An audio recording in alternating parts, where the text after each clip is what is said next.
નમસ્કાર. દિવસભરના તાજા સમાચારોમાં તમારું સ્વાગત છે. તમારી સાથે હું છું પિનલગીરી ગોસ્વામી.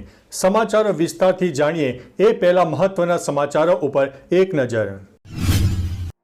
નમસ્કાર મિત્રો આજે તારીખ 17 ફેબ્રુઆરી 2025 છે. ત્યારે આજની વિડીયોમાં વાત થશે દેશ અને દુનિયાના સુપરફાસ્ટ સમાચારની.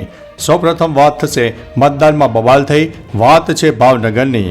ત્યારે આગળ વાત થશે જેતપુરમાં પણ બબાલ થઈ હોવાની ઘટના સામે આવી છે, જેમાં ચૂંટણીના માહોલ વચ્ચે એક બબાલના સમાચાર જોવા મળ્યા હતા. આગળ વાત થશે ભાજપ અને કોંગ્રેસના કાર્યકરો બાખડ્યા, વાત છે સાણંદની. ત્યારે આગળ વાત થશે ચૂંટણી અપડેટમાં સાંજે 5 વાગ્યા સુધીમાં સરેરાશ 55% આસપાસ મતદાન થઈ ગયું હતું. ત્યારે વાત થશે સુનીતા વિલિયમ્સને ધરતી પર થશે આ મુશ્કેલીઓ, વધી શકે છે તકલીફો સુનીતા વિલિયમ્સની. ત્યારે આગળ વાત થશે દિલ્હી દુર્ઘટનામાં સરકારે વળતરની મોટી જાહેરાત કરી છે. આગળ વાત થશે અમદાવાદમાં ઈડીએ 646 કરોડની ક્રિપ્ટોકરન્સી જપ્ત કરી છે. ત્યારે વાત થશે ગૌતમ અદાણીએ પત્ની સાથે અજમેર શરીફ દરગાહમાં ચાદર ચડાવી હતી. આગળ વાત થશે સરકારી કર્મચારીઓ 17મીએ એટલે કે આજ રોજ રજા આપવામાં આવશે અને તેમની હાજરી પણ ગણાશે. ત્યારે વાત થશે પીઠી ચોડેલી કન્યા અને વરરાજાએ કર્યું છે મતદાન. આગળ વાત થશે બીજા તબક્કામાં અમેરિકાથી 8 ગુજરાતીને રિપોર્ટ કરવામાં આવ્યા છે. હવે મિત્રો સમાચારો વિસ્તારથી. અમેરિકામાં ગેરકાયદેસર ઘૂસેલા 8 ગુજરાતી સહિત 116 ભારતીયોની હકાલપટ્ટી કરી હતી. અહીંથી 8 ગુજરાતી ગઈકાલે 10:45 આસપાસ વિમાન માર્ગે અમદાવાદ એરપોર્ટ ઉપર પહોંચી ગયા હતા. એરપોર્ટ ઉપર જરૂરી કાર્યવાહી બાદ તમામને પોલીસ બંદોબસ્ત સાથે વતન રવાના કરવામાં આવ્યા હતા. હાલમાં અમદાવાદ એરપોર્ટ બહાર પોલીસનો કડક બંદોબસ્ત પણ ગોઠવી દેવામાં આવ્યો છે. મિત્રો અન્ય મહત્વના સમાચારની વાત કરીએ તો પીઠી ચોડેલી કન્યા અને વરરાજાએ કર્યું મતદાન. બિલીમોરા નગરપાલિકામાં વહેલી સવારથી જ મતદાન શરૂ થઈ ગયું હતું. મતદાન કરવા માટે પીઠી ચોડેલી સ્થિતિમાં કન્યા મતદાન કરવા પહોંચી હતી. પાટણ જિલ્લાની 3 નગરપાલિકાનું શાંતિમય માહોલમાં મતદાન ચાલી રહ્યું હતું. રાધનપુર નગરપાલિકામાં વરરાજા મતદાન કરવા પણ પહોંચી ગયા હતા. મિત્રો અન્ય મહત્વના સમાચારની વાત કરીએ તો સરકારી કર્મચારીઓને આજે 17મી તારીખે રજા અપાશે અને તેમની હાજરી પણ ગણાશે. રાજ્ય ચૂંટણી પંચે ચૂંટણી પ્રક્રિયા સાથે સંકળાયેલા કર્મચારીઓએ 16મી ફેબ્રુઆરી મતદાન પૂર્ણ કર્યા પછી 17મીએ તેમની નોકરીમાં હાજર ન રહી શકે તો તેમની ગેરહાજરી ગણાશે નહીં તેવી તાકીદ રાજ્ય ચૂંટણી પંચે કરી છે.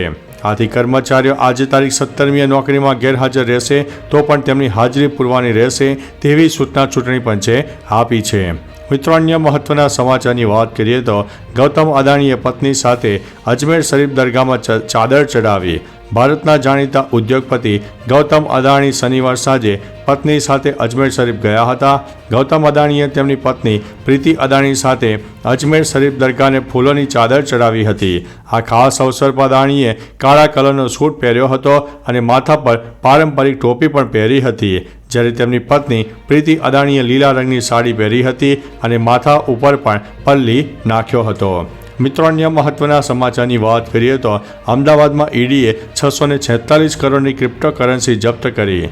અમદાવાદે બીટ કનેક્ટ ક્રિપ્ટોકરન્સી છેતરપિંડીના કેસમાં 1646 કરોડ રૂપિયાની કિંમતની વિવિધ ક્રિપ્ટોકરન્સી રૂપમાં ગુનામાંથી મળેલી રકમ જપ્ત કરી છે. ઉપરોક્ત ક્રિપ્ટોકરન્સી ઉપરાંત રોકડા 13.50 લાખ, એક લેક્સસ કાર અને ડિજિટલ ઉપકરણો પણ જપ્ત કર્યા છે. મિત્રો અન્ય મહત્વના સમાચારની વાત કરીએ તો દિલ્હી દુર્ઘટનામાં સરકારે વળતરની મોટી જાહેરાત કરી છે. ભારતીય રેલવે નવી દિલ્હી રેલવે સ્ટેશન પર થયેલા અકસ્માત માટે વળતરની જાહેરાત કરી છે. અકસ્માતમાં માર્યા ગયેલા લોકોના પરિવારજનોને 10 લાખ રૂપિયા, ગંભીર રીતે ઘાયલ થયેલા લોકોને 2.5 લાખ રૂપિયા અને સામાન્ય ઈજાગ્રસ્ત લોકોને 1 લાખ રૂપિયા આપવાની જાહેરાત કરવામાં આવી છે. તમને જણાવી દઈએ કે દિલ્હી પોલીસના જણાવ્યા અનુસાર આ અકસ્માતમાં 18 લોકોના મોત થયા છે. મિત્રો અન્ય મહત્વના સમાચારની વાત કરીએ તો સુનીતા વિલિયમ્સને ધરતી ઉપર થશે આ બધી મુશ્કેલીઓ. આંતરરાષ્ટ્રીય અવકાશ મથક પર 8 મહિના વિતાવ્યા પછી સુનીતા વિલિયમ્સ અને બુચ વિલમોર 19 માર્ચે પૃથ્વી પર પાછા ફરવાના છે, પણ આ થોડો મુશ્કેલ બનશે.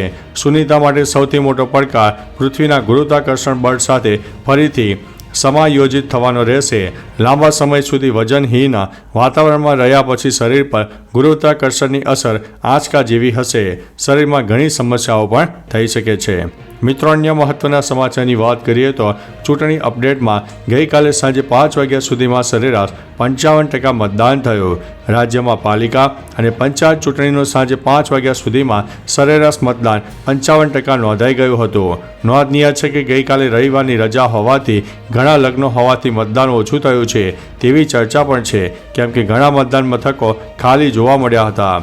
રાજકીય પક્ષોમાં પણ ચિંતા જોવા મળી હતી. હવે જોવાનું છે કે આ ચૂંટણીનું પરિણામ શું આવે છે. મિત્રો, તમને શું લાગે છે? કમેન્ટમાં ચોક્કસથી જણાવજો. મિત્રો, અન્ય મહત્વના સમાચારની વાત કરીએ તો ભાજપ અને કોંગ્રેસના કાર્યકરો બાખડ્યા. સાણંદમાંથી સમાચાર મળી રહ્યા છે કે ચૂંટણીના માહોલમાં મારામારીની ઘટના બની, જેમાં કોંગ્રેસ અને ભાજપના કાર્યકરો વચ્ચે માહોલ બગડ્યો હતો. આ હુમલામાં ઘાયલોને હોસ્પિટલમાં ખસેડાયા હતા.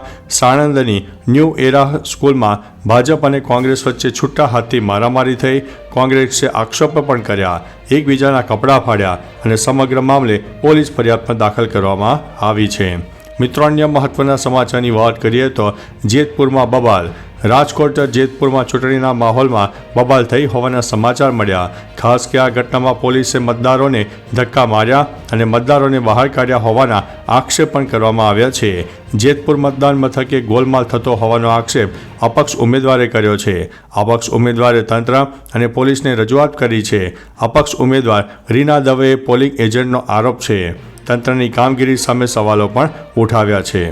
મિત્રો, અન્ય મહત્વના સમાચારની વાત કરીએ તો મતદાનમાં બબાલ થઈ. વાત છે ભાવનગરની.